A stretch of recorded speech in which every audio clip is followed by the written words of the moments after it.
Welcome, Aiden, and thanks for sitting down with me for a conversation about your book. Yeah, thanks so much for having me. I'm very excited to talk. Well, why don't you introduce yourself to everyone watching? Let them know a little bit about who you are and how you first got into writing.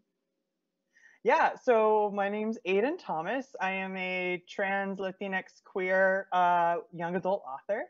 I got into writing, I've been doing it for like ever, but I just recently kind of entered the publishing realm with my first book.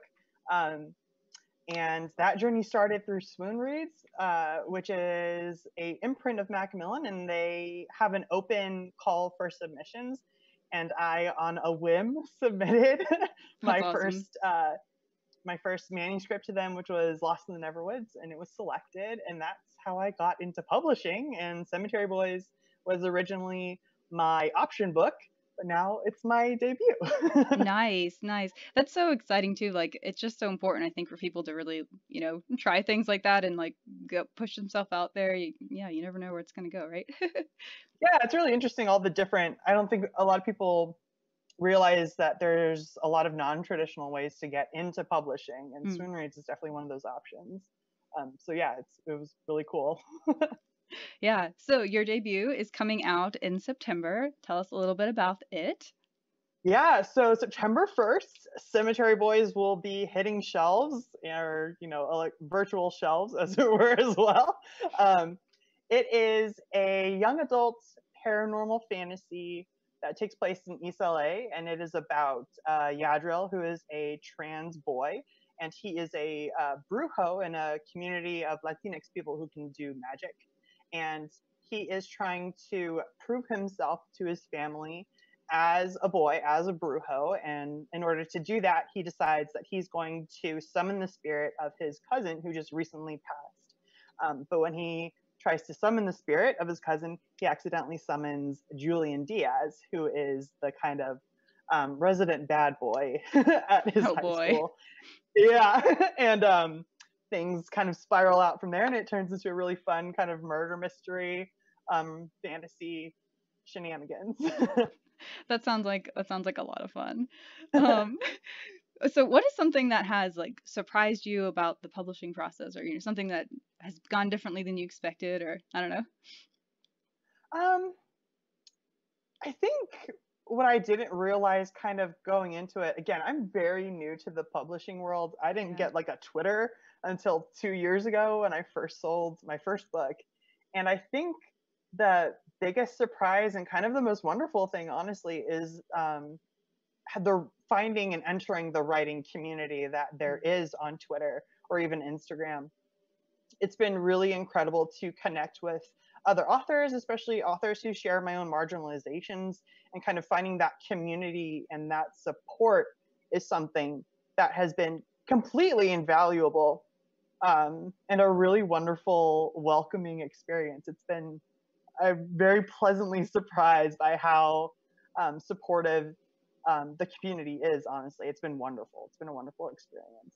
Mm. Yeah, like writing Twitter is a really amazing resource. I really feel like that just like changed my writing game when I first joined Twitter and like started connecting with people. It makes such a huge difference to like know that you've got people that Totally. got your back and people that are gonna cheer you on and yeah. Yeah.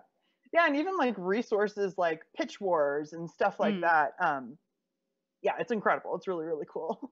Yeah. It's kind of like for me it's kind of like the equivalent of having a writers book club. Like I had one when I was a Yeah. teenager, like some friends and we were like, we just had like a club and so it was like we just like exchange we like wrote emails to each other about our progress and stuff. But then joining Twitter is like that but like hundredfold. It totally is. It's so Yeah. much fun, and then you get to like geek out about books that you're excited with like Yeah. strangers and stuff like that, and that's such a cool, fun experience. It really is. Yeah. So, what was some of the initial inspiration that led you to write Cemetery Boys? Okay, so um, the idea for Cemetery Boys came from Tumblr, actually. Oh. Yeah, I follow a lot of, I'm like one of the few people still on Tumblr. Um, I follow a lot of writing prompt blogs, Hmm. and which I always found like super helpful for just kind of sparking random ideas. And I was scrolling through Tumblr one day, and I came across a prompt. It was just one sentence, and it said, "What would happen if you summoned a ghost and then you couldn't get rid of it?" And I Mm. was like, "Yes, I love that idea." And I think it was supposed to be something that was like creepy, like, oh, you can't get rid of it. And now you're like, house is possessed. But I was like, what if he was cute? Uh, Nice. so that was like the initial spark. And then from there, I was like, okay, so if we're talking ghosts, what's like, what kind of a story could that be? And for me, Dia de Muertos, so Day of the Dead, is my favorite holiday. It's Mm. something that's very deep, personal to me. And so what I decided was that this whole book, including the magic system, was going to be something that was intrinsically related to Dia de Muertos and Latinx culture. So the magic system, how the magic system works, the family, the people all involved, it relates directly back to Dia de Muertos, which is when it is it goes from like nighttime of Halloween through November 2nd. And it's when our loved ones come back to the land of the living, and we celebrate and we remember them and those sorts of things. And I just took it and I created a whole magic system and a whole book around it. And it's been so much fun. It was a lot of fun to kind of create that whole story. And yeah, it all just kind of aligned perfectly. I was like, Yeah. ghosts, Dia de Muertos, yes. All the right elements. Yeah. Yeah, totally. It's definitely like being released around the right time too, because it's like people Yeah, get to read it roughly around the time it's taking. Well, roughly, maybe I guess a month off, but close enough. yeah, but it's pretty much it's close. Yeah, so that's Yeah. really exciting. Yeah, I can't wait for like the lead up and spooky season. It's my Yeah. favorite season. No, I'm not surprised. So, and I feel like probably some of the things you've said already kind of imply that, point at this a little bit, but what was, some of the like driving motivation for writing the story? I mean, obviously, a story like this is just fun, but I don't know, what else was, I guess, motivating it for you? Right. So we have all the like fun paranormal stuff, which is great. But the other part was that I get asked this question a lot when I'm Hmm. doing interviews, which is, when was the first time you saw yourself represented in a book? And for a really long time, I kind of was like forcing myself to like come up with an answer of being like, oh, well, I guess there was this queer character in this book that like meant a lot to me, or like there's this one book about this trans character that like I really identified with. But the truth is that there aren't any books that I have read where I saw myself. Like, Hmm. I'm trans, I'm Latinx, I'm queer. I have never found myself um, in the page of a book, or even like, let alone like on TV or in a movie or anything like that. So when I was coming up with this idea, um, it was important to kind of give myself, but also my community, the book that I never had. Um, so that was a really big, important part for me in terms of like making the story about a transgender boy and his experience kind of trying to fight for himself and his place in his community. Um, so that was really important to me. He doesn't like suffer around his Hmm. transness. It's more of a like adventure story where the main character just happens to be trans. And that was something that I really wanted to see in the world. So I Hmm. decided to put it into the world. Yeah, power to you, right? Yeah, exactly.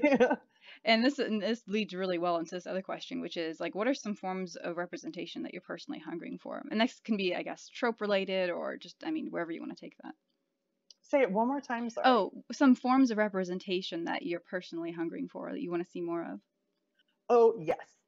So I am desperate for more queer stories, like in general, but Hmm. especially own voices stories, I think are super important. And I mean that for queer characters, for trans characters, and especially for characters of color. And if they're all three, that's even better. Um, I am really hungry for that, I guess, especially because, like, with Cemetery Boys, um, it's very much kind of steeped in the Latinx culture. And I am so drawn to stories, especially in fantasy, where the magic system or the setting is something that's inspired by a culture's folklore.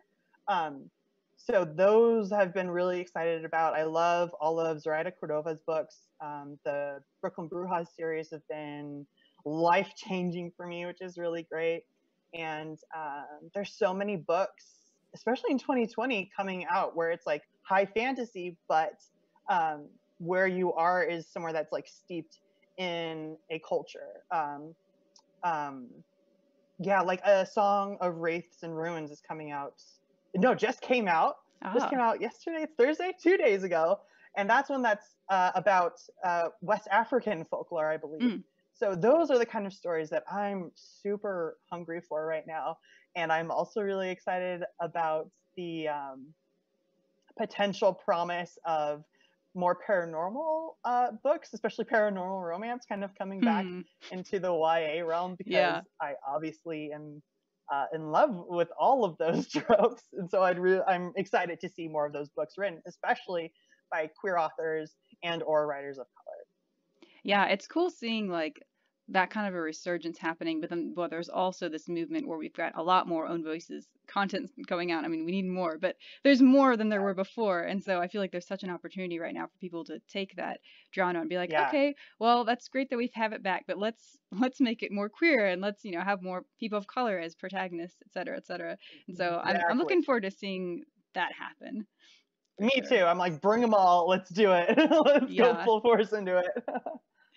Yeah. So, are there any tropes that you're tired of? And this could be any kind of a trope. This could be a genre trope or like a representation trope or, just whatever comes to mind. um, I don't think that there's like a Hmm. lot of tropes that I'm against per se. Yeah.